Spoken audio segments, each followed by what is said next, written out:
ದೇವರಾಗಿರುವ ಯೇಸುಕ್ರಿಸ್ತನ ನಾಮದಲ್ಲಿ ನಿಮ್ಮೆಲ್ಲರಿಗೂ ನನ್ನ ಪ್ರೀತಿಯ ಅಭಿನಂದನೆಗಳು. ಮತ್ತೊಮ್ಮೆ ಪ್ರವಾದನೆಯ ಲೋಕ ಎನ್ನುವ ಈ ಕಾರ್ಯಕ್ರಮದಲ್ಲಿ ನಿಮ್ಮನ್ನು ಭೇಟಿ ಮಾಡುವುದರಲ್ಲಿ ಬಹಳ ಸಂತೋಷ. ದೇವರ ಪ್ರವಾದನೆಗಳು ಕಡೆಯ ದಿನಗಳಲ್ಲಿ ಬಹಳ ಮುಖ್ಯವಾದವುಗಳು. ಆದ್ದರಿಂದಲೇ ಹಳೆ ಒಡಂಬಡಿಕೆ ಕಾಲದಲ್ಲಿ ಪ್ರವಾದಿಗಳನ್ನು ಪ್ರಬಲವಾಗಿ ದೇವರು ಉಪಯೋಗ ಮಾಡಿದರು. ಹೊಸ ಒಡಂಬಡಿಕೆ ಕಾಲದಲ್ಲಿ ಅವರು ಸಭೆಯಲ್ಲಿ ಒಂದು ಅಂಗವಾಗಿ ಇದ್ದರು, ಆದರೆ ಅವರನ್ನು ಬಹಳ ಮುಖ್ಯತ್ವಪಡಿಸಿ ದೇವರು ಉಪಯೋಗ ಮಾಡಲಿಲ್ಲ. ಆದರೆ ಕಡೆಯ ಕಾಲದಲ್ಲಿ ಒಂದು ದೊಡ್ಡ ಪ್ರವಾದನೆಯ ತಲೆಮಾರನ್ನೇ ದೇವರು ಎಬ್ಬಿಸುವ ಹಾಗೆ ದೇವರು ವಾಗ್ದಾನವನ್ನು ಮಾಡಿದ್ದಾರೆ. ಕಡೆಯ ಕಾಲ ಎನ್ನುವಂಥದ್ದು ಕರ್ತನು ಪ್ರವಾದಿಗಳ ಮುಖಾಂತರವಾಗಿ ತಮ್ಮ ಜನಗಳಿಗೆ ಆಲೋಚನೆಯನ್ನು ಕೊಡುವುದಕ್ಕೂ, ತಮ್ಮ ಜನಗಳೊಂದಿಗೆ ಮಾತನಾಡುವುದಕ್ಕೂ, ಅವರನ್ನು ಬಲಪಡಿಸುವುದಕ್ಕೂ ದೇವರು ಚಿತ್ತವಿಟ್ಟಿದ್ದಾರೆ. ಆದುದರಿಂದಲೇ ಯೋವೇಲ 2:28 ದೇವರು ಒಂದು ದೊಡ್ಡ ವಾಗ್ದಾನವನ್ನು ಆಜ್ಞಾಪಿಸಿದ್ದಾರೆ.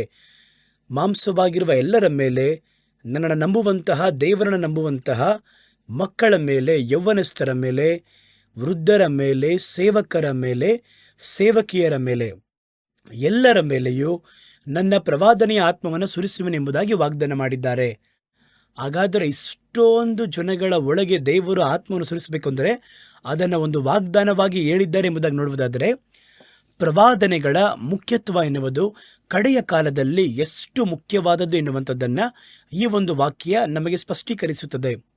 ಅದನ್ನು ಸೈತಾನನು ಕೂಡ ಅರ್ಥ ಮಾಡಿಕೊಂಡೆ ಪ್ರವಾದನೆಗಳನ್ನು ಜನಗಳು ನಂಬಲು ಆಗದ ಹಾಗೆ ಗೊಂದಲಪಡಿಸುವಂತಹ ಪ್ರವಾದಿಗಳನ್ನು ಯಾವ ರೀತಿ ದೇವರು ಮೋಶೆಯನ್ನು ಎಬ್ಬಿಸಿದಾಗ ಫರೋಹನ ಸಭೆಯಲ್ಲಿ ಬಹಳ ಮಂತ್ರವಾದಿಗಳನ್ನು ಸೈತಾನನು ಎಬ್ಬಿಸಿದನೋ, ಅದೇ ಪ್ರಕಾರ ಒಂದು ಪ್ರವಾದನೆಯ ತಲೆಮಾರನ್ನು ದೇವರು ಎಬ್ಬಿಸುವುದಕ್ಕಿಂತ ಮುಂಚಿತವಾಗಿಯೇ ಒಂದು ಸುಳ್ಳು ಪ್ರವಾದನೆಯ ಗುಂಪನ್ನು ಇವತ್ತು ಲೋಕದಲ್ಲಿ ಎಲ್ಲ ಕಡೆಗಳಲ್ಲಿಯೂ, ಸಭೆಗಳಲ್ಲಿ, ಸಾಮಾನ್ಯ ಕೂಟಗಳಲ್ಲಿ, ಎಲ್ಲವುಗಳಲ್ಲಿ ಉಪಯೋಗಪಡಿಸುವಂತಹ ಸುಳ್ಳು ಪ್ರವಾದಿಗಳನ್ನು ನೋಡುತ್ತೇವೆ. ಈ ಸುಳ್ಳು ಪ್ರವಾದಿಗಳ ಶಬ್ದ ಅಧಿಕವಾಗಿ ಬರುತ್ತದೆ ಎನ್ನುವುದಕ್ಕಾಗಿ ಒಳ್ಳೆಯ ಪ್ರವಾದನೆಗಳನ್ನು ಗಮನಿಸಲು ಬಿಟ್ಬಿಡಬಾರದು. ಯಾಕೆಂದರೆ ಒಳ್ಳೆಯ ಪ್ರವಾದನೆ ಮುಖಾಂತರವಾಗಿಯೇ ಕಡೆಯ ಕಾಲದಲ್ಲಿ ದೇವರು ನಿಮ್ಮನ್ನು ಸ್ಪಷ್ಟವಾಗಿ ನಡೆಸಲು ಸಾಧ್ಯ. ಅದಕ್ಕಾಗಿಯೇ ವಾಗ್ದಾನವನ್ನು ದೇವರು ಕೊಟ್ಟಿದ್ದಾರೆ. ಹಾಗಾದರೆ ಈ ಸುಳ್ಳು ಪ್ರವಾದಿಗಳ ಶಬ್ದ ಮುಂದಾಗಬೇಕಾದ್ರೆ ಒಳ್ಳೆ ಪ್ರವಾದಿಗಳ ಶಬ್ದ ಅದು ಮಂಕಾಗಿದೆ. ಅನೇಕರು ಆ ಸುಳ್ಳು ಶಬ್ದಕ್ಕೆ ಪ್ರವಾದನೆ ಎಂಬುದಾಗಿ ನಂಬುತ್ತಾರೆ. ಈ ರೀತಿಯಾಗಿರುವಂತಹ ಒಂದು ಪರಿಸ್ಥಿತಿಯಲ್ಲಿ, ಬಲೆಯಲ್ಲಿ ದೇವರ ಮಕ್ಕಳಾಗಿರುವ ನೀವು ಸಿಲುಕಬಾರದು ಎನ್ನುವುದಕ್ಕೋಸ್ಕರವಾಗಿಯೇ ಒಂದು ಒಳ್ಳೆಯ ಪ್ರವಾದನೆ, ಒಳ್ಳೆಯ ಪ್ರವಾದಿ ಇವುಗಳ ಕುರಿತಾಗಿ ಮುಂದುವರಿದು ಈ ಒಂದು ಕಾರ್ಯಕ್ರಮದಲ್ಲಿ ನಾವು ಸಂಶೋಧನೆ ಮಾಡ್ತಾ ಬರ್ತಾ ಇದ್ದೀವಿ. ಒಂದು ಪ್ರವಾದನೆಯನ್ನು ಒಬ್ಬರು ಹೇಳಿದ ಕೂಡಲೇ ಕರ್ತನು ಹೇಳುತ್ತಾರೆ ಎಂಬುದಾಗಿ ಅವರು ಹೇಳುತ್ತಾರೆ. ಅದನ್ನು ನಂಬಬೇಕಾ ಎನ್ನುವುದಕ್ಕಾಗಿ ಕೈಯಲ್ಲಾಡಿಸ್ತಾರೆ, ಕಾಲಲ್ಲಾಡಿಸ್ತಾರೆ, ಶಬ್ದವನ್ನು ಎತ್ತುತ್ತಾರೆ, ಕಣ್ಗಳ ದೊಡ್ಡದಾಗಿ ಬಿಟ್ಟು ಮಾತಾಡ್ತಾರೆ. ನಾವು ನಂಬಬೇಕು ಎನ್ನುವುದಕ್ಕೋಸ್ಕರವಾಗಿ ಬಹಳ ಹಲವಾರು ವಿಷಯಗಳನ್ನು ಅದರೊಂದಿಗೆ ಸೇರಿಸಿ ಅದನ್ನು ಆ ಪ್ರವಾದನೆ ನಂಬ್ರಿ ಅಂತ ಹೇಳ್ತಾರೆ. ಇಂಥ ಒಂದು ಕಾರ್ಯಗಳೆಲ್ಲವನ್ನ ನೋಡಿ ನೀವು ದೇವರೇ ಮಾತಾಡ್ತಾರೋ ಏನೋ ಎಂಬುದಾಗಿ ನಂಬಬಾರದು. ಅದು ಪ್ರವಾದನೆಗೆ ಸಂಬಂಧಪಟ್ಟ ಲಕ್ಷಣ ಒಳಗಿದೆಯಾ, ಪ್ರವಾದನೆಗಳಿಗೆ ಇರುವಂತಹ ಅಂಶಗಳು ಒಳಗಿವೆಯಾ ಎಂಬುದನ್ನು ನೋಡಿ ಒಂದು ಒಳ್ಳೆಯ ಪ್ರವಾದನೆಯನ್ನು ಅರ್ಥ ಮಾಡಿಕೊಳ್ಳಬೇಕು. ಅದಕ್ಕೋಸ್ಕರವಾಗಿ ಈ ಕಾರ್ಯಕ್ರಮ. ಕಳೆದ ಬಾರಿ ನಾವು ಭೇಟಿಯಾದಾಗ ಒಂದು ಒಳ್ಳೆ ದೇವರು ಮಾಡಲಿರುವಂತಹ ಒಳಿತುಗಳ ಕುರಿತಾಗಿರುವ ಪ್ರವಾದನೆಗಳು, ದೇವರು ಒಂದು ಕಾರ್ಯವನ್ನು, ಒಂದು ಒಳ್ಳೆಯದನ್ನು ಒಂದು ದೇಶಕ್ಕಾಗಲಿ ಅಥವಾ ಒಂದು ಸಭೆಗಾಗಲಿ, ಒಂದು ಕುಟುಂಬಕ್ಕಾಗಲಿ ಅಥವಾ ವೈಯಕ್ತಿಕ ವ್ಯಕ್ತಿಗಾಗಲಿ ಮಾಡುತ್ತಾರೆ ಎನ್ನುವಂಥದ್ದನ್ನು ಒಂದು ಪ್ರವಾದನೆಯುಕ್ತವಾಗಿ ಪ್ರಕಟಿಸುತ್ತಾರೆ. ಆ ರೀತಿ ಪ್ರಕಟಿಸುವಂತಹ ಬಹಳ ಪ್ರಕಟಣೆಗಳು, ಪ್ರವಾದನೆಗಳು ಸತ್ಯವೇದಲ್ಲಿರುವಂಥದ್ದಾಗಿದೆ. ದೇವರು ಬರಲಿರುವಂತಹ ಆಪತ್ತಿನ ಬಗ್ಗೆ ಮಾತಾಡಬೇಕು ಅಂತ ಅವಶ್ಯಕತೆ ಇಲ್ಲ. ಬರುವಂತಹ ಭಯಂಕರತೆಗಳನ್ನು, ನಾಶನಗಳ ಕುರಿತಾಗಿ ಮಾತಾಡಿದ್ರೂ ಕೂಡ ಪ್ರವಾದನೆ ಎಂಬುದಾಗಿ ಅರ್ಥ ಅಲ್ಲ. ಪ್ರವಾದನೆಗಳಲ್ಲಿ ಒಬ್ಬನ ಕುರಿತಾಗಿ ದೇವರು ಮಾತಾಡುವಂತಹ ಒಳಿತು, ಅವರ ಮನದಲ್ಲಿಟ್ಟಿರ್ತಾರೆ, ಇವನಿಗೆ ಈ ಕಾರ್ಯವನ್ನು ಮಾಡಬೇಕು, ಇವರಿಗೆ ಇದನ್ನು ಕೊಡಬೇಕು ಎಂಬುದಾಗಿ ದೇವರು ತಮ್ಮ ಮನದಲ್ಲಿ ಇಟ್ಕೊಂಡಿರ್ತಾರೆ. ಆ ಒಂದು ಒಳಿತಾಗಿರುವ ಕಾರ್ಯಗಳನ್ನು ಅವರು ಪ್ರವಾದನೆಯುಕ್ತವಾಗಿ ಪ್ರಕಟಿಸಲು ಸಾಧ್ಯ. ನಿಮ್ಮ ಕುರಿತಾಗಿ ಒಳ್ಳೆಯ ನೆನಪುಗಳನ್ನು ಇಟ್ಟುಕೊಂಡಿದ್ದೇನೆ ಎಂಬುದಾಗಿ ವಾಕ್ಯ ಹೇಳುತ್ತೆ ನೋಡಿ. ಆ ರೀತಿಯಾಗಿ ಒಳ್ಳೆಯ ನೆನಪುಗಳನ್ನು ಅವರು ಪ್ರಕಟಿಸಿ ಮಾತಾಡ್ತಾರೆ. ಅದಕ್ಕೆ ಹೆಸರು ಕೂಡ ಪ್ರವಾದನೆಯೇ. ಹಾಗಾದರೆ ತಾವು ಮಾಡುವಂತಹ ಆ ಒಳಿತುಗಳನ್ನು ಪ್ರಕಟಿಸಿ ಮಾತಾಡುತ್ತಾರೆ ಎನ್ನುವುದಕ್ಕಾಗಿ ಆ ಒಂದು ಪ್ರಕಟಣೆ ದೇವರೇ ಮಾತಾಡುತ್ತಾರಾ ಅಥವಾ ಒಬ್ಬ ಮನುಷ್ಯನು ನಮ್ಮನ್ನು ವಶಪಡಿಸಿಕೊಳ್ಳಲು ಅವರಾಗಿ ಏನಾದರೂ ಮಾತಾಡ್ತಾರಾ, ಅಥವಾ ನಮ್ಮನ್ನು ವಂಚಿಸುವುದಕ್ಕೆ ಸೈತಾನ ಏನಾದರೂ ಮಾತಾಡ್ತಾನಾ ಎನ್ನುವುದನ್ನು ಕಂಡುಹಿಡಿಯಬೇಕು ನಾವು ಮೊದಲು. ದೇವರು ಇವೆಲ್ಲವನ್ನ ನಿಮ್ಮ ಜೀವನದಲ್ಲಿ ಮಾಡುತ್ತಾರೆ ಎನ್ನುವುದನ್ನು ನಿಮ್ಮನ್ನು ಪ್ರೋತ್ಸಾಹಪಡಿಸೋದಕ್ಕೋಸ್ಕರವಾಗಿ ಹೇಳ್ತಾನೆ ಇರ್ತಾರೆ. ನಾನು ಕಳೆದ ಬಾರಿ ಭೇಟಿಯಾದಾಗ ನಿಮಗೆ ಹೇಳಿದೆ, ನೋಡುವುದಾದರೆ ಕೆಲವರವರ ಸಂದೇಶದಲ್ಲಿ, ಆರಾಧನೆಯಲ್ಲಿ ಸಂದೇಶ ಇರುವುದಿಲ್ಲ, ಬರೀ ಪ್ರೋತ್ಸಾಹಪಡಿಸುವಂತಹ ಕಾರ್ಯಗಳು. ಅದನ್ನು ಅಳ್ತಾ ಮಾತಾಡ್ತಾರೆ, ನೋಡಿದರೆ ಡ್ರಾಮಾ ಥರ ನಟನೆ ಮಾಡಿ ಮಾತಾಡ್ತಾರೆ. ಈ ವಾರದಲ್ಲಿ ನಿನ್ನ ಸಮಸ್ಯೆ ಎಲ್ಲ ಮಾರ್ಪಡುತ್ತಪ್ಪ, ನಿನ್ನ ಕಣ್ಣೀರೆಲ್ಲ ಒರೆಸಲ್ಪಡುತ್ತಪ್ಪ, ಹಿಂಗೆ ಹೇಳಿದ ಕೂಡಲೇ ಎಲ್ಲವರೆಲ್ಲ ಅಳ್ತಾ ಇರ್ತಾರೆ. ದೇವರು ನಿನ್ನ ಈಗಲೇ ತನ್ನ ಕೈ ಚಾಚಿ ನನ್ನ ಕಣ್ಣೀರನ್ನು ಒರೆಸುತ್ತೇನೆ ಎಂಬುದಾಗಿ ವಾಗ್ದಾನ ಮಾಡ್ತಾರಮ್ಮ. ನೀನು ಪಡೆದಿರುವ ಸಾಲವೆಲ್ಲ ತಿರುತ್ತು, ಹಿಂಗೆ ಆರಾಧನೆ ಪೂರ್ತಿಯಾಗಿ ಮಾತಾಡ್ತಾನೆ ಇರ್ತಾರೆ. ಅದರಲ್ಲಿ ಬೇರೆ ಸಂದೇಶ ಏನೂ ಇರೋದಿಲ್ಲ. ನಮಗದು ಒಂದು ಸಂತೋಷವನ್ನು ಕೊಡ್ಬೋದು. ಅದು ನಡೆಯುತ್ತಾ ನಡೆಯಲ್ವಾ ಎನ್ನುವುದರ ಬಗ್ಗೆ ನಾವು ಚಿಂತೆ ಪಡಲ್ಲ. ಆ ಸಂದರ್ಭದಲ್ಲಿ ನಮ್ಮನ್ನು ಮೋಟಿವೇಟ್ ಮಾಡುವುದರಿಂದ, ಒಂದು ಪ್ರೋತ್ಸಾಹಪಡಿಸುವುದರಿಂದ ಏನೋ ಸಮಸ್ಯೆ ಲಘುವಾಗಿರುವ ಹಾಗೆ ಒಂದು ಬಿಂಬ ಉಂಟಾಗುತ್ತೆ. ಅದರ ನಿಜವಾಗ್ಲೂ ರೀತಿ ನಡೆಯಲ್ಲ. ಕರ್ತನು ತಾನು ಮಾಡಲಿರುವಂತಹ ಒಳಿತನ್ನು ಮಾಡುವುದಾದರೆ ಆ ಒಳಿತನ್ನು ಪಡೆಯುವುದಕ್ಕೆ ನೀವು ಏನು ಮಾಡಬೇಕು ಎನ್ನುವಂಥದ್ದನ್ನು ಸೇರಿಸಿ ಹೇಳಬೇಕು. ಅದನ್ನು ಹೇಳದೆ ಬೇರೆ ಸುಮ್ಮನೆ ರೀತಿ ಹೇಳುವುದಾದರೆ, ಈ ಪಾಸ್ಟರ್ ಯೋಜನೆ ಇಟ್ಟು ಮಾತಾಡ್ತಾ ಇದ್ದಾರೆ, ನಿನ್ನೆ ರಾತ್ರಿ ದೇವರಿಗೆ ಮಾತಾಡಿದ್ರು, ದೇವರು ಹೇಳಿದರೆ ಪೂರ್ಣವಾಗಿ ಸೇರಿಸಿ ಹೇಳ್ತಾರೆ. ಒಂದು ಭಾಗವನ್ನು ಮಾತ್ರ ಅವ್ರು ಹೇಳೋದಿಲ್ಲ. ತಾವು ಹೇಳುವುದನ್ನು ನೀವು ನಂಬಬೇಕು. ಒಂದು ತಪ್ಪಾದ ಒಂದು ಪ್ರೇರೇಪಣೆಯನ್ನು, ತಪ್ಪಾದ ನಂಬಿಕೆಯನ್ನು ಹೊಂದಿ ಅದನ್ನು ನಂಬಬೇಕು ಎನ್ನುವುದಕ್ಕೋಸ್ಕರವಾಗಿ ಪ್ಲ್ಯಾನ್ ಮಾಡಿ ಹೇಳ್ತಾರೆ ಎಂಬುದಾಗಿ ನಾವು ಅರ್ಥ ಮಾಡ್ಕೋಬೋದು. ಕರ್ತನು ಮಾತಾಡಿದ್ರೆ ಅದಕ್ಕೆ ಗುರುತಿರುತ್ತೆ. ನಿಮಗೆ ಒಂದು ಕಾರ್ಯವನ್ನು ಕೊಡುತ್ತೇನೆ ಅಂತ ಹೇಳಿದ್ರೆ ಅದಕ್ಕೆ ನೀನೇನು ಮಾಡಬೇಕು ಎನ್ನುವುದನ್ನು ಸೇರಿಸಿ ದೇವರು ಹೇಳಬೇಕು. ಅದನ್ನೇ ನಾವು ಕಳೆದ ಬಾರಿ ಭೇಟಿಯಾದಾಗ ನಾವು ಅದರ ಕುರಿತಾಗಿ ನಿಮಗೆ ಅದನ್ನು ಹೇಳಿದ್ವಿ. ಅದರಲ್ಲಿ ಮತ್ತೊಂದು ಕಾರ್ಯವನ್ನು ಹೇಳ್ತೀನಿ ನೋಡಿ. ಯೆಶಾಯ ಪ್ರವಾದನೆಯ ಗ್ರಂಥ 62ನೇ ಅಧ್ಯಾಯ 6-7 ವಾಕ್ಯಗಳಲ್ಲಿ ದೇವರು ಯೆರೂಸಲೇಮಿಗೆ ಹೇಳುವಂತಹ ಏನು ಮಾಡಲಿದ್ದೇನೆ ಎನ್ನುವಂತಹ ಒಂದು ಯೋಜನೆ ಹೇಳುತ್ತಾರೆ. ಏನು ಹೇಳ್ತಾರೆ? ಯೆರೂಸಲೇಮೇ, ನಿನ್ನ ಗೋಡೆಗಳ ಮೇಲೆ ಹಗಲು ಪೂರ್ತಿಯಾಗಿ ರಾತ್ರಿ ಪೂರ್ತಿಯಾಗಿ ಒಂದು ಕಾಲ ಮೌನವಾಗಿರದ ಕಾವಲುಗಾರರನ್ನು ಆಜ್ಞಾಪಿಸುವೆನು. ನಿನ್ನ ಸುತ್ತಲೂ ಕಣ್ಣಿಟ್ಟು ನಿನ್ನನ್ನು ವಾಚ್ ಮಾಡಿ ನಿನಗೆ ಕಾವಲನ್ನು ಮಾಡುವುದಕ್ಕಾಗಿ ನಿನ್ನ ಸುತ್ತಲೂ ನಾನು ಕಾವಲುಗಾರನ್ನು ಇಡುತ್ತೇನೆ. ಒಂದು ವಾಗ್ದಾನ. ದೇವರನ್ನು ಪ್ರಸ್ತಾಪಪಡಿಸುವವರೇ, ನೀವು ಹಾಗೆ ಮೌನವಾಗಿದ್ದು ಬಿಡಬಾರದು. ಆ ರೀತಿಯಾಗಿ ನಿಮ್ಮ ಸುತ್ತಲೂ ವ್ಯಕ್ತಿಗಳನ್ನು ಏರ್ಪಡಿಸುವೆನು. ಆದರೆ ನೀವೇನು ಮಾಡಬೇಕು ಅಂದರೆ, ನಿಮ್ಮನ್ನು ಹೊಗಳಿಕೆಯಾಗಿ ಇಡುತ್ತೇನೆ. ಆ ರೀತಿ ಹೇಳಿ ಮುಗಿಸದೆ ಮುಂದಿನ ವಾಕ್ಯದಲ್ಲಿ ಹೇಳ್ತಾರೆ, ಗಮನಿಸಿ. ಕರ್ತನನ್ನು ಪ್ರಸ್ತಾಪಪಡಿಸುವವರೇ ಅಂದರೆ ಏನಂತ ಅರ್ಥ? ಸೇವಕರೇ, ನೀವು ಹಾಗೆ ಮೌನವಾಗಿ ಸುಮ್ಮನಿದ್ದು ಬಿಡಬಾರ್ದು. ಅಂದರೆ ಹಾಗೆ ಸುಮ್ಮನೆ ಹಾಗೆ ಗಂಭೀರವಾಗಿ ಹಾಗೆ ಆ ರೀತಿ ಸಂಭ್ರಮವಾಗಿ ಒಂದು ಮೌನವಾಗಿ ಆ ರೀತಿ ಇರಬಾರ್ದು. ನೀವು ಕೆಲಸವನ್ನು ಮಾಡ್ತಾನೆ ಇರಬೇಕು. ಒಂದು ನಿರ್ಲಕ್ಷ್ಯ, ಒಂದು ಸುಮ್ಮನೆ ಮೇಲ್ನೋಟವಾಗಿ ಆ ರೀತಿಯಾಗಿ ಅಲ್ಲದೆ, ನೀವು ಸುಮ್ಮನೆ ಇರದೆ ಅವರು ಯೆರೂಸಲೇಮನ್ನು ಸ್ಥಿರಪಡಿಸಿ ಭೂಮಿಯಲ್ಲಿ ಅದನ್ನು ಹೆಗ್ಗಳಿಕೆಯಾಗಿ ಮಾರ್ಪಡಿಸುವವರೆಗೂ ಅವರನ್ನು ಕೂರಲು ಬಿಡಬೇಡಿರಿ. ನೋಡ್ರಿ, ದೇವರು ನಿನ್ನ ಪೌಳಿಗೋಡೆಗಳನ್ನು ಸ್ಥಿರಪಡಿಸಿ ಅದರ ಮೇಲೆ ಕಾವಲನ್ನು ಇಡುತ್ತೇನೆ ಎಂಬುದಾಗಿ ಹೇಳುತ್ತಾರೆ. ಅದಕ್ಕೆ ನೀನೇನು ಮಾಡಬೇಕು ಅಂತ ಹೇಳಿದ್ರೆ, ಅವರನ್ನು ಸುಮ್ಮನೆ ಕೂರಲು ಬಿಡಬಾರದು.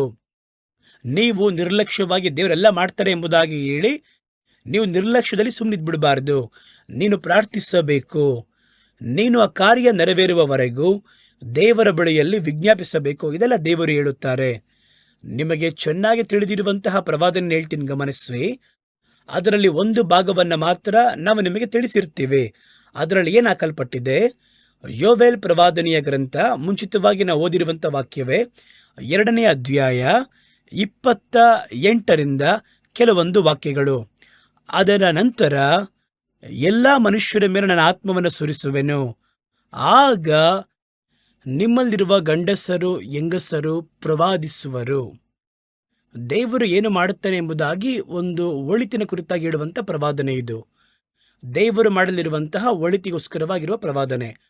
ಅದರಲ್ಲಿ ಹೇಳ್ತಾರೆ, ನಿಮ್ಮ ಗಂಡಸರನ್ನ ಹೆಂಗಸರನ್ನ ಪ್ರವಾದನೆ ಹೇಳುವಂತೆ ಮಾಡ್ತೀನಿ.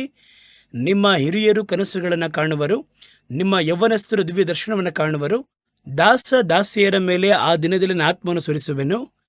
ಯೆಹೋವನ ಆಗಮನದ ಭಯಂಕರವಾದ ಮಹಾದಿನವು ಬರುವುದಕ್ಕೆ ಮುಂಚೆ ಭೂಮಿ ಆಕಾಶಗಳಲ್ಲಿ ರಕ್ತ, ಬೆಂಕಿ, ಧೂಮಸ್ತಂಭ ಈ ಉತ್ಪಾತಗಳನ್ನು ಉಂಟು ಮಾಡುವೆನು. ಸೂರ್ಯನು ಕತ್ತಲಾಗುವನು, ಚಂದ್ರನು ರಕ್ತವಾಗುವನು, ಹಿಂಗೆಲ್ಲ ಮಾರ್ಪಡುತ್ತೆ. ಆದರೂ ಯೆಹೋವನ ನಾಮವನ್ನ ಆ ಒಂದು ಸಂದರ್ಭದಲ್ಲಿ ಅನಂತರ ಮಾಡುವಂತಹ ಒಳಿತನ್ನು ಹೇಳ್ತಾರೆ ನೋಡಿ. ಆದರೂ ಯೆಹೋವನ ನಾಮವನ್ನು ಹೇಳಿಕೊಳ್ಳುವವರೆಲ್ಲರಿಗೆ ರಕ್ಷಣೆಯಾಗುವುದು. ಭೂಮಿಯಲ್ಲಿ ಭಯಂಕರತೆ ನಡೆಯುತ್ತೆ. ಚಂದ್ರನು ರಕ್ತವಾಗಿ ಮಾರ್ಪಡ್ತಾನೆ.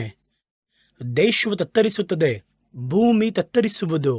ಆಗ ಕರ್ತನ ನಾಮವನ್ನ ಆಶ್ರಯಿಸಿರುವ ನಿಮ್ಮನ್ನ ನಾನು ರಕ್ಷಿಸುವೆನು.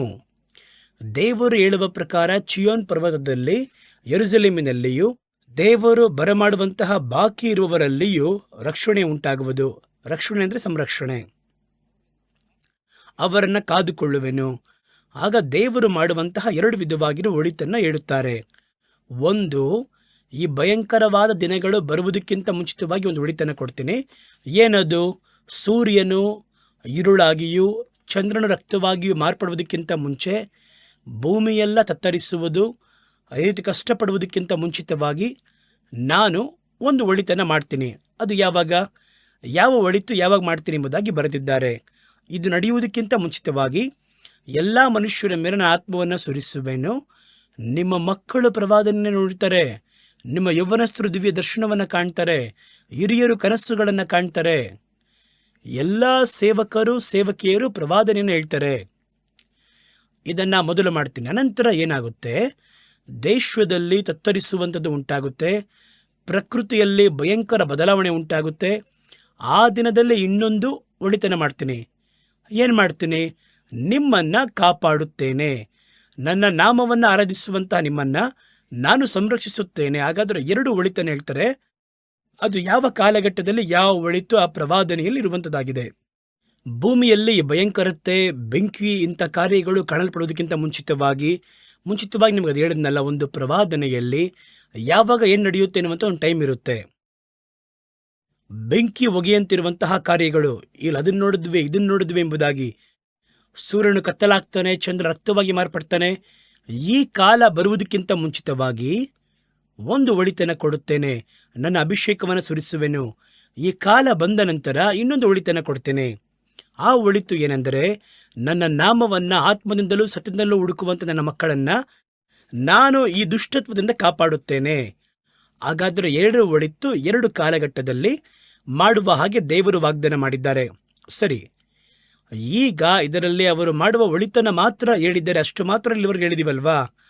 ಅದಕ್ಕೆ ನೀವೇನು ಮಾಡಬೇಕು ಅಂತ ಹೇಳಿದ್ದಾರೆ ನೋಡಿ. ಅಲ್ಲಿ ಕರ್ತನು ಇದನ್ನು ಸ್ವತಂತ್ರಿಸಿಕೊಳ್ಳಲು, ಈ ಒಳಿತನ್ನು ಹೊಂದಿಕೊಳ್ಳುವುದಕ್ಕೆ ನೀವೇನು ಮಾಡಬೇಕು? ಅದು ಒಂದು ಇರಬೇಕಲ್ವ ಅಲ್ಲಿ. ಅದು ಇದೆಯಾ ಅಂತ ನೋಡಿ ಅದರಲ್ಲಿ.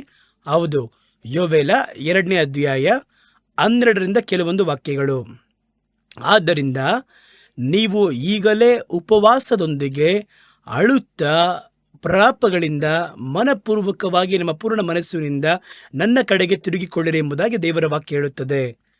ಹಾಗಾದರೆ ದೇವರ ಒಳಿತನ್ನು ಮಾಡುತ್ತೇನೆ ಎಂಬುದಾಗಿ ಒಂದು ವಾಗ್ದಾನ ಕೊಟ್ಟರಲ್ಲ, ಒಂದು ಪ್ರವಾದನೆಯನ್ನು ಹೇಳಿದ್ರಲ್ಲ, ಅದು ಬರುವುದಕ್ಕಿಂತ ಮುಂಚಿತವಾಗಿ ದೇವ ಜನಗಳು ಏನು ಮಾಡಬೇಕು ಅಂದರೆ, ಅವರು ಉಪವಾಸದೊಂದಿಗೂ ಅಳುತ್ತಾ ಪ್ರಲಾಪಗಳಿಂದ ಪೂರ್ಣ ಹೃದಯದಿಂದ ನನ್ನ ಬಳಿಗೆ ತಿರುಗಬೇಕು. ದೇವ ಜನಗಳು ಮೊದಲು ದೇವರ ಬಳಿ ತಿರುಗಬೇಕು. ಇವತ್ತು ಸೇವಕರ ಬಳಿ ತಿರುಗಿದ್ದಾರೆ, ಸಭೆಗಳ ನಡುವೆ ತಿರುಗಿದ್ದಾರೆ. ಬ್ರ್ಯಾಂಡ್ ಇದೆ ನೋಡಿ, ನಾನು ಇವರಿಗೆ ಸೇರಿದವರು, ಈ ಸೇವೆ ಆ ಬ್ರ್ಯಾಂಡ್ ಬಳಿ ತಿರುಗಿದ್ದಾರೆ. ಕೆಲವರು ತಮ್ಮ ಸ್ವಂತ ಚಿಂತನೆಯನ್ನ, ಸ್ವಾರ್ಥವನ್ನ ಅದರ ಕಡೆಗೆ ತಿರುಗಿದ್ದಾರೆ. ದೇವರು ಹೇಳ್ತಾರೆ, ನನ್ನ ಕಡೆ ತಿರುಗ್ರಿ. ಈ ಅಭಿಷೇಕ, ಈ ಹೊಸ ತಲೆಮಾರು, ಒಂದು ಪ್ರವಾದನೆ ತಲೆಮಾರು ಎಬ್ಬಿಸಬೇಕು ಅಂದರೆ ಅದಕ್ಕಿಂತ ಮುಂಚಿತವಾಗಿ ನನ್ನ ಬಳಿಗೆ ನೀವು ತಿರುಗಬೇಕು. ಬರೀ ವಾಗ್ದಾನವನ್ನು ಇಟ್ಟುಕೊಂಡು ದೇವರೇ ಹೇಳಿದ್ದೀರಾ ತುಂಬಿಸೋದಿಲ್ಲ. ನೀವು ಮೊದಲು ಉಪವಾಸದೊಂದಿಗೆ ಅಳುತ್ತಾ ಕಣ್ಣೀರಿಡುತ್ತಾ ಪೂರ್ಣ ಹೃದಯದೊಂದಿಗೆ ನನ್ನ ಬಳಿಗೆ ತಿರುಗಿರಿ. ಪಾಪವನ್ನು ಬಿಡಿರಿ, ನನ್ನ ಬಳಿಗೆ ಬಂದಿರಿ. ನೀವು ನಿಮ್ಮ ವಸ್ತ್ರವನ್ನು ಅಲ್ಲ, ನಿಮ್ಮ ಹೃದಯವನ್ನು ಅರಿದುಕೊಂಡು ನಿಮ್ಮ ದೇವರಾಗಿರುವ ಕರ್ತನ ಬಳಿಯಲ್ಲಿ ತಿರುಗಿರಿ. ಸುಮ್ಮನೆ ಹೊರಗೆ ಅಳುವ ಪ್ರಕಾರ, ಪ್ರಲಾಪಿಸುವ ಪ್ರಕಾರ, ಕೂಗಾಡುವ ಪ್ರಕಾರ, ಶರ್ಟನ್ನು ಕಿತ್ತಾಕಿಕೊಳ್ಳುವುದು, ಈ ರೀತಿ ಡ್ರಾಮಾ ಎಲ್ಲ ಮಾಡಬಾರ್ದು. ನಿಜವಾಗಿ ನನ್ನ ಬಳಿ ಮನ ತಿರುಗು. ಪಾಪವನ್ನು ಬಿಟ್ಟು, ಲೋಕವನ್ನು ಬಿಟ್ಟು, ಮಾಂಸವನ್ನು ಬಿಟ್ಟು ಮನ ತಿರುಗಿರಿ. ಅನಂತರ ಹೇಳ್ತಾರೆ ಅವರ ಕೃಪೆಯು ಅದೆಲ್ಲ ಅದ್ರ ಬಗ್ಗೆ ಎಲ್ಲ ಇದೆ. ಒಂದು ವೇಳೆ ಅವರು ಮನಸ್ಸು ಮಾಡಿ ನಿಮಗೆ ಸಹಾಯ ಮಾಡ್ತಾರೆ, ಇದು ಒಂದು ಕಡೆ ಇರಲಿ. ಮತ್ತೊಂದು ಕಡೆ ನಾವೇನು ಮಾಡಬೇಕು ಅಂತ ಅದರಲ್ಲೇ ಹೇಳ್ತಾರೆ ನೋಡಿ, 15ನೇ ವಾಕ್ಯದಲ್ಲಿ. ಅನಂತರ 2ನೇ ಅಧ್ಯಾಯ ಯೋವೇಲರಲ್ಲಿ 15ರಲ್ಲಿ, ಚಿಯೋನಿನಲ್ಲಿ ಕೊಂಬುದಿರಿ, ಉಪವಾಸ ದಿನವನ್ನ ಗೊತ್ತು ಮಾಡಿರಿ, ಸಂಘವನ್ನ ನೆರೆಯಿರಿ, ಜನರನ್ನ ಒಟ್ಟಿಗೆ ಬರಮಾಡಿರಿ, ಅನಂತರ ಕೂಟವನ್ನ ಏರ್ಪಡಿಸಿರಿ, ವೃದ್ಧರನ್ನ ಕೂಡಿಸಿರಿ, ಮಕ್ಕಳನ್ನು ಮೊಲೆಕೂಸುಗಳನ್ನು ಸೇರಿಸಿರಿ, ವಧು-ವರರು ತಮ್ಮ ಕಲ್ಯಾಣ ಗೃಹದಿಂದ ಹೊರಟು ಬರಲೆಂದು ಬರೆಯಲ್ಪಟ್ಟಿದೆ. ಯಾಕೆ ಮಾತು ಹೇಳಿದ್ದಾರೆ ಅಂತ ಹೇಳಿದ್ರೆ, ಈ ಮದುವೆಯಾದವರಿಗೆ ಹಳೆಯ ಒಡಂಬಡಿಕೆ ಕಾಲದಲ್ಲಿ ಒಂದು ಕಾರ್ಯ ಕೊಡಲ್ಪಟ್ಟಿರುತ್ತೆ. ಮದುವೆ ಆದರೆ 1 ವರ್ಷದವರೆಗೂ ಯುದ್ಧಕ್ಕೆ ಹೋಗುವಂಥ ಅವಶ್ಯಕತೆ ಇಲ್ಲ. ಬೇರೆ ಯಾವ ಕಾರ್ಯಕ್ಕಾಗಲಿ ಅವನು ಪೂರ್ಣವಾಗಿ ತನ್ನ ಅವನು ತೊಡಗಿಸಿಕೊಂಡು 1 ವರ್ಷ ಹೊರಗೆ ಹೋಗಬೇಕಾದ ಅವಶ್ಯಕತೆ ಇಲ್ಲ. ಆದರೆ ಇಲ್ಲಿ ಹೇಳ್ತಾರೆ, ಈ ಒಂದು ವಾಗ್ದಾನವನ್ನು ಹೊಂದಬೇಕು ಅಂದರೆ ಈ 1 ವರ್ಷ ಲೆಕ್ಕ ಎಲ್ಲ ನೋಡಬೇಡ, ನೀನು ನಿನ್ನ ಕಲ್ಯಾಣ ಗೃಹವನ್ನು ಬಿಟ್ಟು ಹೊರಟು ಬಾ. ಮೊದಲಿಂಗನಾಗಿದ್ದರು, ಮೊದಲಗಿತ್ತಿಯಾಗಿದ್ದರು, ನಿನ್ನ ಸ್ಥಳವನ್ನು ಬಿಟ್ಟು ಉಪವಾಸಕ್ಕೆ ಬರಬೇಕು. ಕರ್ತನ ಸೇವಕರಾಗಿರುವಂತಹ ಯಾಜಕರು ಮಂಟಪಕ್ಕೂ ಬಲಿಪೀಠಕ್ಕೂ ನಡುವೆ ಅವರು ಅಳುತ್ತಾ, ಅದುವೇ ಮುಖ್ಯ. ವಿಶ್ವಾಸಿಗಳು ಅಳ್ತಾರೆ, ಸೇವಕರು ಕೂಡ ಅಳಬೇಕು, ಯಾಜಕರು ಅಳಬೇಕು. ಯೆಹೋವನೇ, ನಿನ್ನ ಜನರನ್ನ ಕರುಣಿಸು, ಅನ್ಯ ಜನಗಳು ಅವರ ಹೆಸರು ಕೆಟ್ಟ ಗಾದೆಯಾಗಿ ಎತ್ತುವ ನಿಂದೆಗೆ ನಿನ್ನ ಸ್ವಾಸ್ಥ್ಯದವರನ್ನು ಗುರಿ ಮಾಡಬೇಡ. ಅವರು ದೇವರಲ್ಲಿ ಎಂಬ ಮಾತು ಮ್ಲೇಚ್ಪರಲ್ಲಿ ಏಕೆ ಸಲ್ಲಬೇಕೆಂದು ವಿಜ್ಞಾಪಿಸಲಿ. ಅನಂತರ ಒಂದು ವಾಗ್ದಾನ ಬರುತ್ತೆ. ಹಾಗಾದ್ರೆ ಈ ವಾಗ್ದಾನವನ್ನು ಸ್ವತಂತ್ರಿಸಬೇಕಂದರೆ ಅವರು ಮೊದಲು ದೇವರ ಬಳಿಯಲ್ಲಿ ತಿರುಗಬೇಕು. ಸಭೆ ಪರಿಶುದ್ಧವಾಗಿರಬೇಕು, ಶುದ್ಧೀಕರಿಸಲ್ಪಡಬೇಕು, ಒಂದೇ ಮನಸ್ಸುಳ್ಳವರಾಗಿ ದೇವರ ಬಳಿ ಕೇಳಬೇಕು. ಇದೆಲ್ಲ ಅದೇ ಅಧ್ಯಾಯದಲ್ಲಿ ದೇವರು ಹೇಳಿದ್ದಾರೆ. ನಾವೆಲ್ಲ ಕಟ್ ಮಾಡಿಬಿಡ್ತೀವಿ. ಕಟ್ ಮಾಡಿ ಯಾವುದು ವಾಗ್ದಾನವೋ ದೇವರು ಏನು ಮಾಡ್ತಾರೋ ಅದನ್ನೇ ಹೇಳಿ ಪ್ರಾರ್ಥನೆ ಮಾಡ್ತೀವಿ ಅಷ್ಟೇ.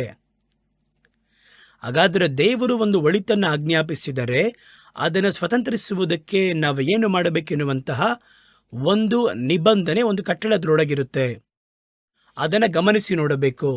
ಇವೆರಡು ಸೇರಿ ಬರದೆ ಬರೀ ನಿಮ್ಮನ್ನು ಪ್ರೋತ್ಸಾಹ ಪಡಿಸುವುದಕ್ಕಾಗಲಿ, ನಿಮ್ಮನ್ನು ಪ್ರೇರೇಪಿಸುವುದಕ್ಕಾಗಲಿ, ಒಂದು ಪೋಲಿಯಾಗಿರುವ ನಂಬಿಕೆಯನ್ನು ಕೊಡುವುದಕ್ಕಾಗಲಿ ವಾಗ್ದಾನವನ್ನು ಬಾಚಿ ಇಡುತ್ತಾರೆ ಅಂತ ನೋಡುವುದಾದರೆ ನೀವು ಅದನ್ನು ಸಂಶಯ ಪಡಬೇಕು. ದೇವರು ಮಾತಾಡಿದ್ರೆ ಅಂಶ ಇರುತ್ತೆ ಅದರಲ್ಲಿ.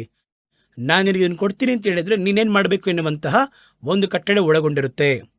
ಹಾಗಾದರೆ ಒಳಿತನ್ನು ಮಾಡುತ್ತೇನೆ ಎಂಬುದಾಗಿ ಹೇಳಿರುವಂತಹ ಪ್ರವಾದನೆಗೆ ದೇವರು ಈ ಅಂಶಗಳನ್ನು ಇಟ್ಟಿದ್ದಾರೆ.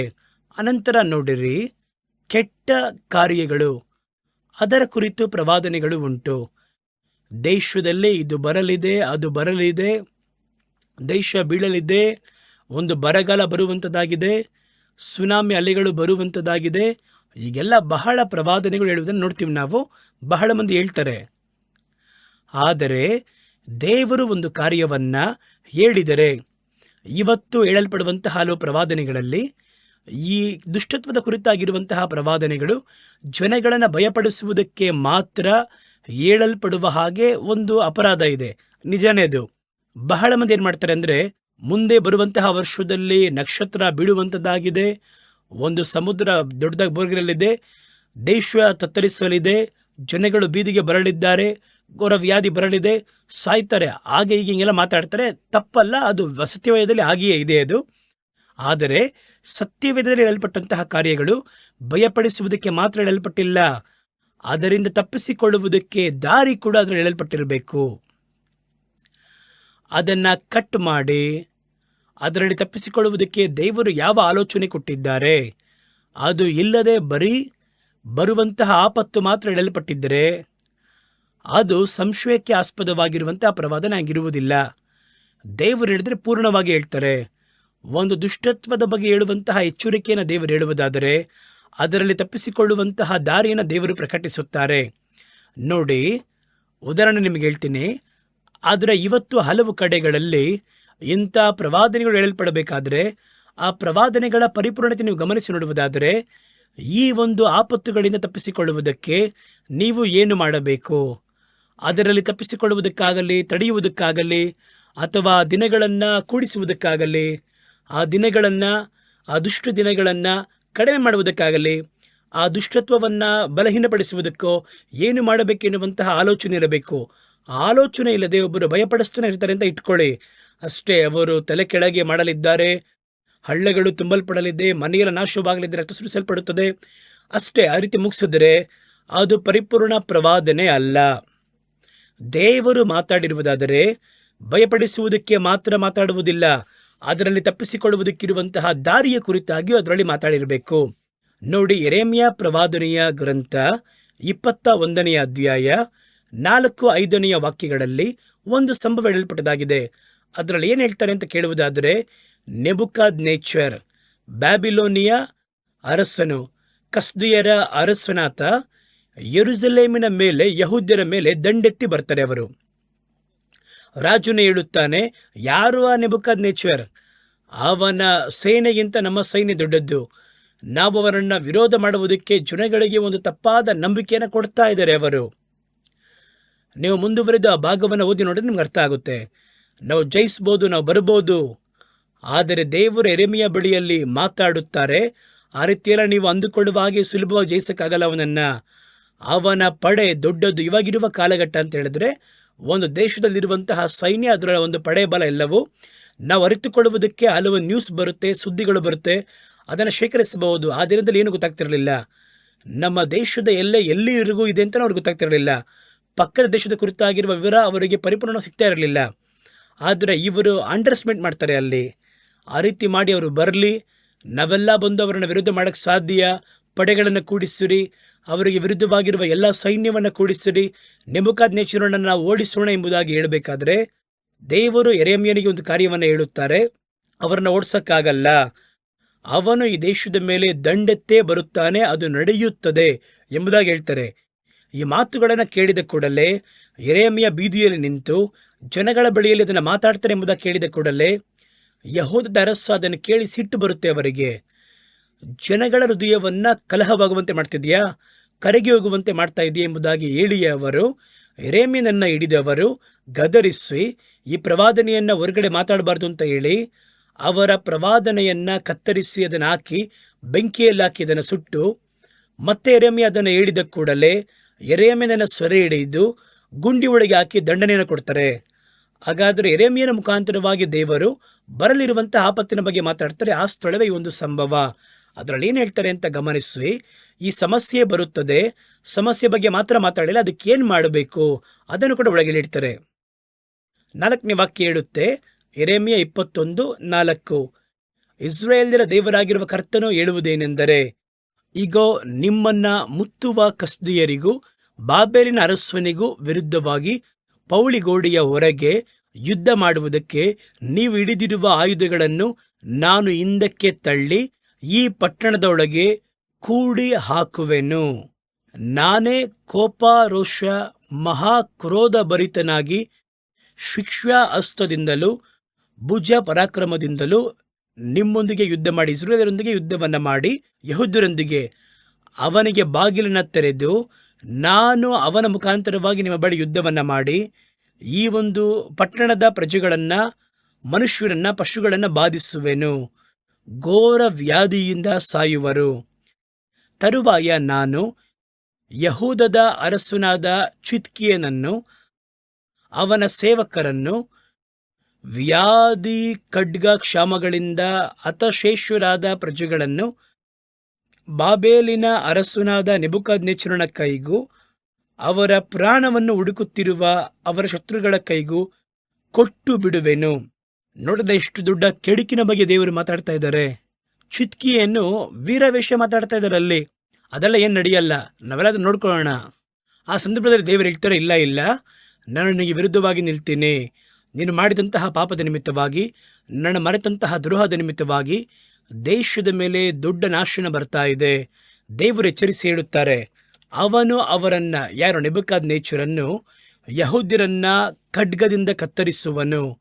ಅವನು ಅವರನ್ನು ತಪ್ಪಲು ಬಿಡುವುದಿಲ್ಲ, ಅವನು ಅವರನ್ನು ಕ್ಷಮಿಸುವುದೂ ಇಲ್ಲ, ಕೃಪೆಯೂ ತೋರಿಸುವುದಿಲ್ಲ ಎಂಬುದಾಗಿ ದೇವರು ನುಡಿಯುತ್ತಾನೆ ಅಂತ ಹೇಳ್ತಾರೆ. ನೋಡಿದ್ರ, ದೇವರು ಈಗ ಬರುವಂತಹ ಒಂದು ಕೆಡುಕನ್ನು ಹೇಳ್ತಾ ಇದ್ದಾರೆ. ನಿಮ್ಮ ದೇಶದ ಮೇಲೆ ಏನು ಬರಲಿದೆ, ಇಷ್ಟು ಮಾತ್ರ ಹೇಳಿದ್ರೆ ಯೆರೆಮೀಯ ಭಯಪಡಿಸುತ್ತಾರೆ ಎಂಬುದಾಗಿ ಹೇಳ್ಬೋದು. ಆದರೆ ಆ ಪ್ರವಾದನೆಯ ಪರಿಪೂರ್ಣತೆ ನೀವು ನೋಡುವುದಾದರೆ ಅವನು ಬರಲಿದ್ದಾನೆ, ಅದುವೇ ನೇಮಿಸಲ್ಪಟ್ಟಿರುವುದು. ದೇಶದ ಮೇಲೆ ಖಡ್ಗವನ್ನು ಎತ್ತಿ ಬರುತ್ತಾನೆ. ಆದರೆ ಅದರಲ್ಲಿ ನೀವು ತಪ್ಪಿಸಿಕೊಳ್ಳುವುದಕ್ಕೆ ಏನು ಮಾಡಬೇಕು? ಅವನಿಗೆ ವಿರುದ್ಧವಾಗಿ ಯುದ್ಧ ಮಾಡಬೇಕಾ, ಅಥವಾ ಯುದ್ಧಕ್ಕೆ ಹೋಗ್ಬೋದಾ ಎಂಬುದಾಗಿ ಪ್ರಾರ್ಥನೆ ಮಾಡಬೇಕಾ? ಏನು ಮಾಡಬೇಕು? ದೇವರು ಆ ಒಂದು ರೆಮಿಡಿ, ಅದಕ್ಕೆ ಬೇಕಾಗಿರುವ ಪ್ರತಿ ಕಾರ್ಯವನ್ನು ನಾವೇನು ಮಾಡಬೇಕು ಎನ್ನುವಂತಹ ಕಾರ್ಯವನ್ನು ಅಲ್ಲಿ ಹೇಳುವುದನ್ನು ಗಮನಿಸುತ್ತೇವೆ. ಯೆರೆಮೀಯ 21ನೇ ಅಧ್ಯಾಯ 8ನೇ ವಾಕ್ಯ 9ನೇ ವಾಕ್ಯ. ಮತ್ತು ಈ ಜನರಿಗೆ ಈಗ ಏಳು ಎಂದು ಯೆಹೋವನು ನನಗೆ ಅಪ್ಪಣೆ ಕೊಟ್ಟಿದ್ದಾನೆ. ಯೆಹೋವನು ಇಂತೆನ್ನುತ್ತಾನೆ, ಇಗೋ, ನಾನು ಜೀವ ಮಾರ್ಗವನ್ನ ಸಾಯುವ ಮಾರ್ಗವನ್ನು ನಿಮ್ಮ ಮುಂದೆ ಇಟ್ಟಿದ್ದೇನೆ. ಈ ಪಟ್ಟಣದಲ್ಲಿ ನಿಲ್ಲುವವನು ಖಡ್ಗ ಕ್ಷಾಮ ವ್ಯಾಧಿಗಳಿಂದ ಸಾಯುವನು. ನಿಮ್ಮನ್ನ ಮುತ್ತುವ ಕಸ್ದೀಯರನ್ನ ಮರೆ ಹೋಗಲು ಪಟ್ಟಣವನ್ನ ಬಿಡುವವನು ಬದುಕುವನು. ಇದಕ್ಕೆ ಒಂದೇ ಒಂದು ದಾರಿ ಏನೆಂದರೆ ಸರೆಂಡರ್ ಆಗಿರಿ. ನೀವು ಸುಮ್ಮನೆ ಇಲ್ಲಿ ಮಾತಾಡ್ತಾ ಇದ್ರೆ ಈ ದೇಶದ ಮೇಲೆ ಬರಲಿರುವಂತಹ ಕೆಡುಕಿಗೆ ಒಳಗಾಗ್ತೀಯಾ. ವಿರೋಧವಾಗಿ ಯುದ್ಧ ಮಾಡಬೇಡ. ಏನು ಮಾಡು? ನೀನು ತಪ್ಪಿಸಲು ಬಯಸುವುದಾದರೆ ಹೋಗಿ ಕಸ್ದೀಯರೊಂದಿಗೆ ಕೂಡಿಕೋ. ಅವರ ಬಳಿ ಹೋಗುವುದಾದರೆ ನಿನ್ನ ಪ್ರಾಣ, ನಿನ್ನ ಜೀವ ನಿನಗೆ ಸಿಕ್ಕಿರುವಂತಹ ಬಹುಮಾನವಾಗಿರುವುದು. ನೀವು ಹೋಗಿ ಸರೆಂಡರ್ ಆಗಿರಿ. ಇದನ್ನೇ ದೇವರು ಮತ್ತೆ ಮತ್ತೆ ಹೇಳುತ್ತಾರೆ ಅಲ್ಲಿ. ಯೆರೆಮೀಯ ಪುಸ್ತಕದಲ್ಲಿ ಓದಿದ್ರೆ ಬಹಳ ಇರುತ್ತೆ. ಬರುವಂಥ ಆಪತ್ತು ಭಯಂಕರ. ನಿನ್ನ ಬಲ ಗೊತ್ತಿಲ್ಲದೆ ಯುದ್ಧವನ್ನು ಮಾಡ್ತಾ ಇದೆಯಾ ನೀನು? ನಿನಗೆ ಬಲವಾಗಿರುವ ನನ್ನನ್ನು ನೀನು ಹಗೆತನ ಮಾಡ್ಕೊಂಡಿದ್ದೀಯಾ? ಈಗ ನೀನು ಒಬ್ಬೊಂಟಿಗೆ ನಿಂತಿದ್ದೀಯಾ? ಈಗ ನೀನು ತಪ್ಪಿಸ್ಕೋಬೇಕು ಅಂದರೆ ಒಂದೇ ಒಂದು ದಾರಿ, ದಯವಿಟ್ಟು ಯುದ್ಧ ಮಾಡಬೇಡ, ಸರೆಂಡರ್ ಆಗು. ಈ ರೀತಿ ಹೇಳಿದ ಕೂಡಲೇ ಚಿತ್ಕಿಯನಿಗೆ ಉರಿಯುವಂತಹ ಬೆಂಕಿಯಲ್ಲಿ ತುಪ್ಪ ಸುರಿದ್ರೆ ಹೆಂಗಿರುತ್ತೆ? ಭಯಂಕರವಾಗಿರುವ ಕೋಪ. ಯಾರ ವ್ಯಕ್ತಿ ನೀನು? ನೀನೇನು ಗೂಢಾಚರಣ? ಬ್ಯಾಬಿಲೋನ್ ಜನಗಳಿಗೆ ಗೂಢಾಚರಿಯಾಗಿದೆಯಾ? ಅವರ ಬಳಿ ಏನಾದರೂ ದುಡ್ಡಿಸ್ಕೊಂಡಿದ್ದೀಯಾ? ಹಣವನ್ನು ಪಡೆದಿದ್ದೀಯಾ? ದೇವರು ಹೇಳ್ತಾರೆ ಅಂತ ಮಾತಾಡಿ ಈ ಜನಗಳ ಹೃದಯವನ್ನು ರೀತಿ ಗೊಂದಲಪಡಿಸಿ ಬಲಹೀನತೆ ಪಡಿಸ್ತೀಯಲ್ಲ, ಇವರ ಹಿಡಿದು ಒಳಗಾಕ್ರಪ್ಪ ಅಂತ ಹೇಳಿದರು. ಆದರೆ ಸತ್ಯ ಅಂತ ಕೇಳುವುದಾದರೆ ದೇವರು ಬರುವಂಥ ಆಪತ್ತನ್ನು ಕೂಡ ಹೇಳಿದರು. ನಿಮ್ಮ ಪ್ರಾಣ ತಪ್ಪಿಸಿಕೊಳ್ಬೇಕಂದ್ರೆ ನೀವು ನಾಶವಾಗಬಾರದು ಪರಿಪೂರ್ಣವಾಗಿ ಅಂತ ಇದ್ದರೆ ಅದಕ್ಕೆ ತಪ್ಪಿಸಿಕೊಳ್ಳುವುದಕ್ಕೆ ಜೀವ ಮಾರ್ಗವನ್ನು ದೇವರು ಅವರಿಗೆ ತೋರಿಸುತ್ತಾರೆ. ಯೆರೆಮೀಯ 21:11-12 ಹೇಳ್ತಾರೆ ನೋಡಿ. ಯಹೂದ ರಾಜನ ಕುಟುಂಬವನ್ನ, ಕರ್ತನ ಕುಟುಂಬದವರನ್ನ ನೋಡಿ ದೇವರ ವಾಕ್ಯವನ್ನ ಕೇಳಿರಿ. ದಾವಿದನ ಕುಟುಂಬದವರೇ, ನಿಮ್ಮ ಕೃತ್ಯಗಳು ಅವುಗಳು ಕೆಟ್ಟವುಗಳಾಗಿರುವುದರಿಂದ ನನ್ನ ಉಗ್ರತೆ ಬೆಂಕಿಯಂತೆ ಹೊರಟು ಅದನ್ನು ನಂದಿಸುವವನು ಇಲ್ಲದೆ ಉರಿಯದ ಹಾಗೆ ನೀವು ಮುಂಚಿತವಾಗಿ ನ್ಯಾಯವನ್ನ ಕೇಳಿ ಪರಿತಪಿಸುವವನನ್ನ ಒಡುಕುವವನ ಕೈಗಳಿಂದ ತಪ್ಪಿಸುವಂತೆ ಮಾಡಿರಿ. ಈ ಆಪತ್ತಿನ ತಪ್ಪಿಸ್ಕೋಬೇಕು ಅಂತ ಹೇಳಿದ್ರೆ 2 ಕಾರ್ಯವನ್ನು ಹೇಳ್ತೀನಿ. ಒಂದು, ನಿಮ್ಮ ಪ್ರಾಣ ನಿಮಗೆ ಒಂದು ಅದೃಷ್ಟವಾಗಿ ಸಿಗಬೇಕು ಅಂತ ಹೇಳುವುದಾದರೆ ನೀವು ಸರೆಂಡರ್ ಆಗಬೇಕು. ಮತ್ತೊಂದು, ನೀವು ರಾಜ್ಯಭಾರವನ್ನು ಮಾಡುವಾಗ ಬಡವರ ನ್ಯಾಯವನ್ನು ತಳ್ಳಿ ಹಾಕ್ದಲ್ಲ, ಅದನ್ನು ಮೊದಲು ಸರಿಪಡಿಸಿ ಎಂಬುದಾಗಿ ಅವರಿಗೆ ಆಲೋಚನೆ ಕೊಡುವುದನ್ನು ನೋಡ್ತೀವಿ ನಾವು. ಅದೇ ರೀತಿ ಯೆಶಾಯ ಮುಖಾಂತರವಾಗಿ ಹೇಳಲ್ಪಟ್ಟಂತಹ ಒಂದು ಪ್ರವಾದನೆಯ ಕುರಿತಾಗಿ ಸತ್ಯವೇದ ನಮಗೆ ತಿಳಿಸುವಂಥದ್ದಾಗಿದೆ. ಯೆಶಾಯ 30ನೇ ಅಧ್ಯಾಯ 12, 13, 14ನೇ ವಾಕ್ಯಗಳು. ನೀವು ಆ ವಾಕ್ಯವನ್ನು ತ್ಯಜಿಸಿ ಬಹಳ ತಾರುಮಾರು ಮಾಡುವಂಥದ್ದನ್ನು ನಂಬಿ ಅದನ್ನು ಅವಲಂಬಿಸುವುದರಿಂದ, ಹಾಗಾದರೆ ಪ್ರವಾದನೆಯಲ್ಲಿ ಏನಿದೆ ಅಂತ ನೋಡಿ. ಒಬ್ಬರಿಗೆ ಬರುವಂತಹ ಕೆಡುಕು, ಆ ಕೆಡುಕು ಯಾಕೆ ಬರುತ್ತದೆ ಎನ್ನುವಂತಹ ಕಾರಣ ಯೆರೆಮೀಯ ಹೇಳಿದ್ರಲ್ಲೇ ಇದೆ ಅದು. ಹಾಗಾದರೆ ಕೆಡುಕಿನ ಕುರಿತಾಗಿ ಒಂದು ಪ್ರವಾದನೆ ಬರುತ್ತಂದರೆ 3 ಪಾರ್ಟ್ ಇರುತ್ತೆ ಅದರಲ್ಲಿ. ಈ ಕೆಡುಕು ಯಾಕೆ ನಮ್ಮ ಮೇಲೆ ಬರುವಂಥದ್ದಾಗಿದೆ, ನಾವು ಆ ಬಾಧೆಗೆ ಏನು ಮಾಡಿದ್ದೀವಿ ಎಂಬುದಾಗಿ ಆ ಒಂದು ಪ್ರವಾದನೆಯಲ್ಲಿ ಇರುವಂಥದ್ದಾಗಿದೆ. ಎರಡನೇದಾಗಿ ಅದರ ಮುಖಾಂತರವಾಗಿ ಯಾವ ಒಂದು ಕಾರ್ಯ ಬರುವಂಥದ್ದಾಗಿದೆ.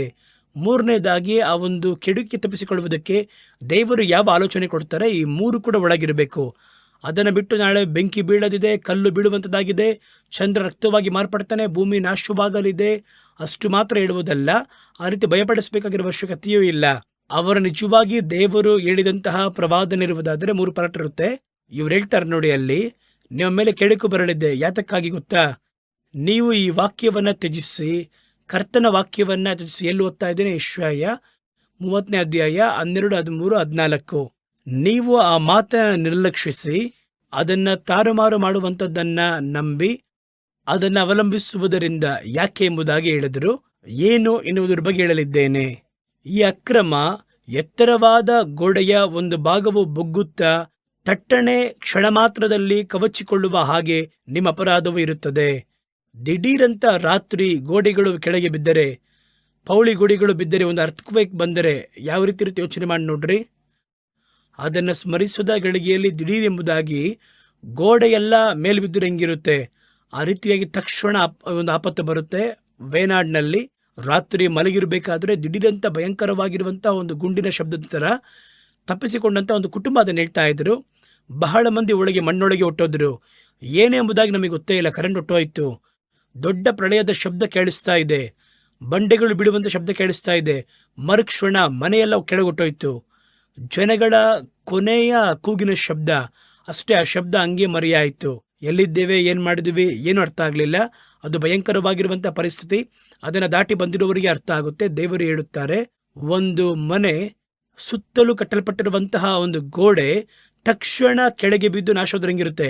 ಅದೇ ರೀತಿ ಒಂದು ಸ್ಫೋಟಕ ಬರುವ ರೀತಿಯಲ್ಲಿ ನಿಮ್ಮ ಮೇಲೆ ಬರುತ್ತೆ ಎಂಬುದಾಗಿ ಇಸ್ರಾಯೇಲ್ಯರ ಪರಿಶುದ್ಧನು ಹೇಳುತ್ತಾ ಇದ್ದಾರೆ. ಅವರನ್ನು ತಪ್ಪಲು ಬಿಡದೆ ಪಡೆಯುವ ಹಾಗೆ ಬೋಕಿಯ ತುಂಡುಗಳಲ್ಲಿ ಒಂದು ಉಳಿಯದಂತೆ ಒಬ್ಬನು ಕುಂಬಾರನ ಗಡಿಗೆಯನ್ನು ಚೂರುಚೂರಾಗಿ ಒಡೆದು ಬಿಡುವನು. ಉರಿಯಿಂದ ಕೆಂಡವನ್ನು ತೆಗೆಯುವುದಕ್ಕಾಗಲಿ ಬಾವಿಯಿಂದ ನೀರನ್ನು ಗೋಚುವುದಕ್ಕಾಗಲಿ ಬೋಕಿಯ ತುಂಡುಗಳಲ್ಲಿ ಒಂದು ಕೂಡ ಉಳಿಯದಂತೆ ಅಷ್ಟು ಪೌಡರ್ ಥರ ಮಾಡಿಬಿಡ್ತಾರಂತೆ. ಅದನ್ನು ಒಡೆದಂತಹ ಒಂದು ಮಡಿಕೆಯನ್ನು ತೆಗೆಯಕ್ಕಾಗಲ್ವಲ್ಲ, ಅಷ್ಟರ ಮಟ್ಟಿಗೆ ಚೂರು ಮಾಡ್ತೀನಿ ಎಂಬುದಾಗಿ ದೇವರು ಹೇಳುತ್ತಾರೆ. ಯಾಕೆ ನೀವು ನನ್ನ ಮಾತನ್ನ ಕೇಳದೆ ಒಪ್ಪಿಕೊಂಡಿಲ್ಲ? ಈ ರೀತಿ ಮಾಡುವುದನ್ನು ನಂಬಿ ಅದನ್ನು ಅವಲಂಬಿಸುವುದರಿಂದ ಈ ಕರೆ ಸಂಭವಿಸುತ್ತೆ. ಹಾಗಾದರೆ ಮೂರನೇ ಪಾರ್ಟ್ ಇರಬೇಕಲ್ಲ, ಅದಿದೆಯಾ ಅಂತ ನೋಡೋಣವಾ? ನೋಡಿ, ತಪ್ಪಿಸಿಕೊಳ್ಳುವುದಕ್ಕೆ ಏನು, ಯಾಕೆ ಬರುತ್ತೆ, ಏನು ಬರುತ್ತದೆ, ಯಾವ ರೀತಿ ತಪ್ಪಿಸಿಕೊಳ್ಳುವುದು. ಮೂರನೇದಾಗಿ ಹೇಳ್ತಾರೆ ನೋಡಿ, ಯೆಶಾಯ 30ನೇ ಅಧ್ಯಾಯ 15ನೇ ವಾಕ್ಯ. ನೀವು ತಿರುಗಿಕೊಂಡು ಸುಮ್ಮನಿದ್ದರೆ ನಿಮಗೆ ರಕ್ಷಣೆಯಾಗುವುದು. ಶಾಂತರಾಗಿ ಭರವಸೆಯಿಂದಿರುವುದೇ ನಿಮಗೆ ಬಲ ಎಂದು ಹೇಳಿದ್ದರು. ನೀವು ಒಪ್ಪಿಕೊಂಡಿಲ್ಲ. ಈ ಮಾತನ್ನು ದೇವರು ಹೇಳುವವರಾಗಿದ್ದಾರೆ. ನೋಡಿದ್ರ? ಹಾಗಾದರೆ ಒಂದು ಕೆಡುಕನ್ನು ಅದರ ಕುರಿತಾಗಿರುವ ಪ್ರವಾದನೆಯಲ್ಲಿ ಇದೆಲ್ಲ ಇರಬೇಕು. ಬರೇ ಕೆಟ್ಟದನ್ನು ಮಾತ್ರ ಹೇಳಬಾರ್ದು. ಅದರಲ್ಲಿ ಯಾಕೆ ಒಂದು ಕೇಡು ಬರುತ್ತದೆ. ಇವತ್ತು ಬಹಳ ಕಾರ್ಯವನ್ನು ದೇವರು ಮಾತಾಡಿ ಕ್ಷಾಮ ಬರಲಿದೆ, ಬೆಂಕಿ ಬರಲಿದೆ, ಒಳ್ಳೆ ಪ್ರವಾದನೆಗಳನ್ನು ಗಮನಿಸಿ ನೋಡುವುದಾದರೆ ಯಾಕೆ ಬರಲಿದೆ, ಅದು ಬಂದರೆ ನಾವು ಅದಕ್ಕೆ ಏನನ್ನ ಮಾಡಬೇಕು, ಅದಕ್ಕೆ ಜವಾಬ್ದಾರಿ ತೆಗೆದುಕೊಳ್ಳ್ರಿ, ಪ್ರಾರ್ಥನೆ ಮಾಡುವವರನ್ನು ಎಬ್ಬಿಸಿರಿ, ದೇವರ ಬಳಿ ತಿರುಗಿರಿ. ಇವೆಲ್ಲವೂ ಸೇರಿ ಬರುವುದಾದರೆ ಅದು ಒಂದು ಪರಿಪೂರ್ಣವಾಗಿರುವಂಥ ಪ್ರವಾದನೆ. ಈ ಅರ್ಧಂಬರ್ಧ ಪ್ರವಾದನೆಗಳನ್ನು ಗಮನಿಸಿ ನೋಡುವುದಾದರೆ ಈ ಅಂಶಗಳು ಅದರಲ್ಲಿ ಇರೋದಿಲ್ಲ. ಬರೀ ಒಬ್ಬರನ್ನು ಭಯಪಡಿಸಬೇಕು, ಭಯಪಡಿಸಿ ಕಾಣಿಕೆ ಕೊಟ್ಟರೆ ಸರಿಯಾಗಿರುತ್ತೆ. ಭಯಪಡಿಸಬೇಕು, ನಮ್ಮನ್ನು ಅವಲಂಬಿಸಿರಿ. ಅಥವಾ ಒಬ್ಬನಿಗೆ ಆಸೆ ತೋರಿಸಿ ಪ್ರೋತ್ಸಾಹ ಪಡಿಸಬೇಕು. ಸತ್ಯವಾಗಿಯೂ ದೇವರು ಪ್ರೋತ್ಸಾಹ ಪಡಿಸಲು ಒಬ್ಬನಿಗೆ ಒಳ್ಳೆಯದನ್ನು ಮಾಡಲು ನಾವು ಮಾತಾಡುವುದಾದರೆ ಅದಕ್ಕೂ ಕೆಲವೊಂದು ಅಂಶಗಳು ಉಂಟು. ದೇಶದ ಮೇಲೆ ಬರುವಂತಹ ಶಾಪದ ಆ ಕೇಡಿನ ಬಗ್ಗೆ ಮಾತಾಡಿದರೆ ಆ ಪ್ರವಾದನೆಗೂ ಒಂದು ಅಂಶ ಇರುವಂಥದ್ದಾಗಿದೆ. ಅದನ್ನೇ ಇವತ್ತು ನಿಮಗೆ ಸ್ಪಷ್ಟವಾಗಿ ಹೇಳಿದ್ದೇನೆ. ಒಬ್ಬರು ನಮಗೆ ವಾಗ್ದಾನವನ್ನು ಹೇಳಿ ಆಸೆ ತೋರಿಸುತ್ತಾರೆ ಎನ್ನುವುದಕ್ಕೋಸ್ಕರವಾಗಿ ಅದನ್ನು ಪೂರ್ಣವಾಗಿ ನಂಬುವಂಥ ಅವಶ್ಯವಿಲ್ಲ.